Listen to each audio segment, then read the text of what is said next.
And now, back to the Wake Up Call with your host, Ken Walsh.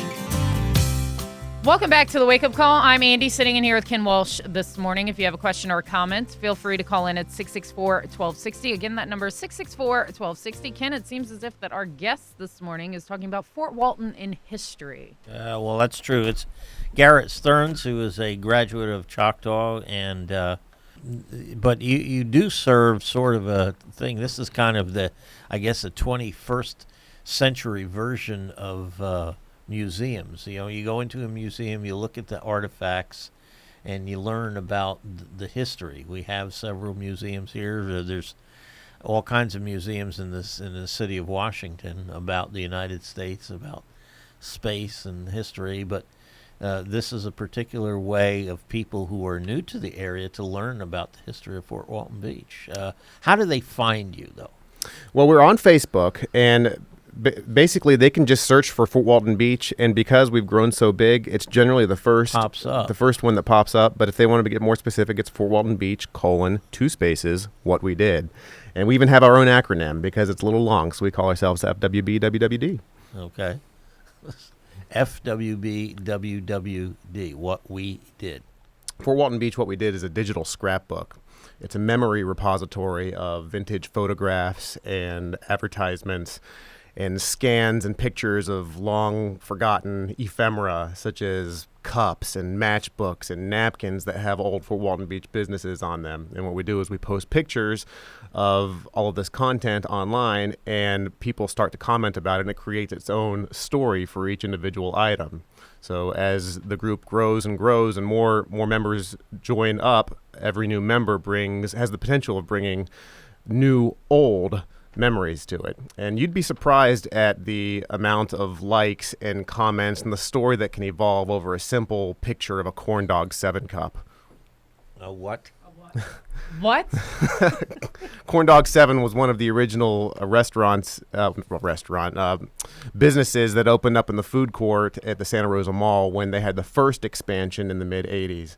And that was just the first thing that came to mind. There is a picture of a Corn Dog 7 cup that's been posted on Fort Walton Beach, what we did. And I think within an hour and a half, it had like 133 likes. And everyone's talking about, you know, when they were a kid and they would go to the mall and they'd eat Corn Dog 7 and they'd run over to Diamond Jim's, and then when someone mentions another establishment like that, then all of a sudden I think, well, I remember a while ago I posted a picture of a Diamond Jim's token, so then I'll copy and paste that link and put it on that thread, and then the story just sort of continues and it just snowballs from that. So it's just a brief introduction of 1% of the type of content that you'll experience on Fort Walton Beach. Now, how many people have signed up and followed this? Right now, we are at 9,375 members. That has been over a course of 5.5 years. We started in January 2009. Now, how did you get started, though? You just put up a couple of old photos of things around town, and then people said, oh, I remember that. Maybe the old drive-in movie theaters that we had here. Yeah, well, those have definitely been covered. Parkway and over the one in Shalimar that are no longer in existence. Yeah. And they tell their stories about what they did at the drive-in theater. For Andy, she would be interested in the bars, around town. She would be. Where I used to hang I've out. only lived here 10 years, all right? Well, that's okay. To get to your question, Ken, we started in January 2009. I've always been a bit of a nut for nostalgia. I am a student of history, and I've just always loved my hometown.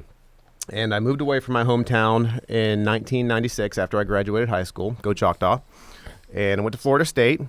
And I had a couple friends that were roommates that also went to Fort Walton Beach. So in some of our college revelry, we would, in some downtime, just start talking about some businesses that were no longer around that we remembered as kids, like Wilbro and the Green Knight.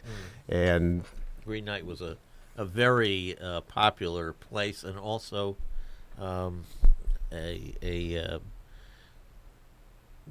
place if you were trying to figure out where you were going to a different establishment, you always drew it in terms of, well, it's before you hit the Green Knight, or it was a major landmark. Yes, thank you. That was the word I was searching.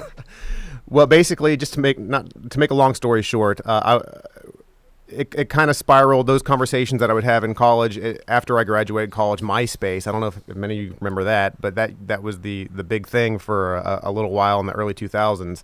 And there was a forum that was created for Choctawhatchee alumni in MySpace where people started talking about some of the old business and basically the same sort of conversations that I was having during my drunken revelry in college. And I was all over it. So you were very limited what you could do in MySpace. It was mostly text-based memories and whatnot. You had to have a good knowledge of writing code to attach any pictures or videos or anything like that. And once MySpace died out, I kind of jumped onto the Facebook bandwagon, and I thought, I want to reignite this, but I want to expand it to all of Fort Walton and not just this individual Choctawhatchee community that it was limited to in MySpace. So not seeing any other avenue of or any other type of medium within Facebook that could do what I wanted to accomplish, I went ahead and started for Walton Beach What We Did. Now, to answer your question, as far as the content that I found and started posting, back in those days, there really wasn't anything online in the way of vintage photographs or any of the type of stuff that's now on Fort Walton Beach What We Did. It was very limited. So I actually Googled the Green Knight. Ironic that we were talking about that. And I found a really cool picture of it. And so on February 1st, 2009, I posted the very first picture to Fort Walton Beach What We Did. It was of the Green Knight, which is ironic because that's not even in Fort Walton Beach, but it is what it is. And that started the whole ball rolling. And now there's over 5,300 pictures. And you could literally spend days going through all the content and not even getting through half of it. I mean, because it's not just looking at the pictures, it's actually reading the story that's provided in each individual thread of people talking about their specific memories. It's 7:18. We're going to take a quick break. If you want to call and say hello to Garrett, if you're an old Choctaw style marcher, give us a call, 664-1260. Good morning, I'm Lisa Major for News Talk 1260, and here's what's making headlines this morning. There were no injuries in a car lot fire on Eglin Parkway earlier this week. Area municipalities are coming together in support of the need for a new bridge, and the fundraising effort for the Bud and Dory Day Patriots Trail is moving forward. More details are coming up in about 15 minutes right here on News Talk 1260, WFTW.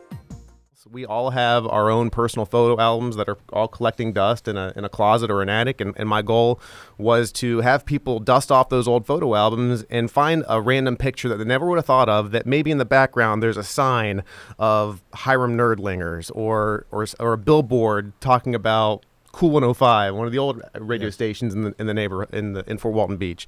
And so that's the goal, is that every new member that comes aboard, they say, you know what, I've got a picture of Goofy Golf from 1972 with me standing next to the old version of the dinosaur. I'm going to share that. And so that gets shared, and then all the other previous links of that particular content gets pasted to that particular thread, and it completes the story for it. And that's basically how it works. Now, if they want to post anything, how do they do that? Once they're in the website, they can request to join the group. You won't see any of the content until you've actually become a member of the group.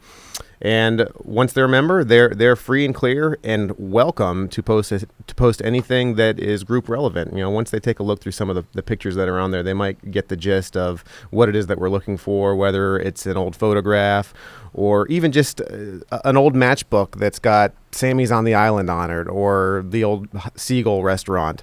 Something that's just been lying around that they never would have given two thoughts to before.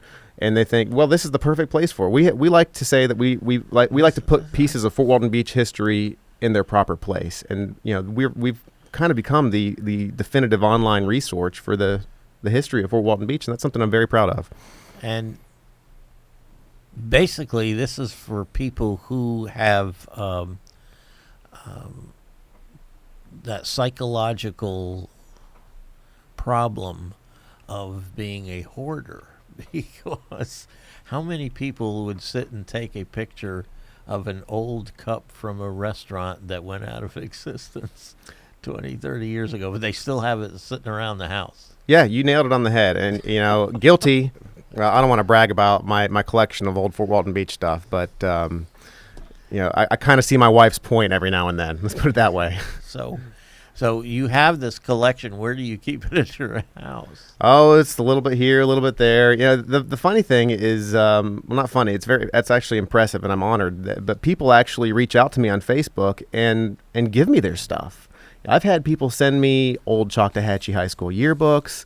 I've had people send me yearbooks from before Choctawhatchee was built, back in the old days when it was Fort Walton High School, the Fort Walton Blue Devils in the 40s and 50s. So I've got a couple yearbooks from that.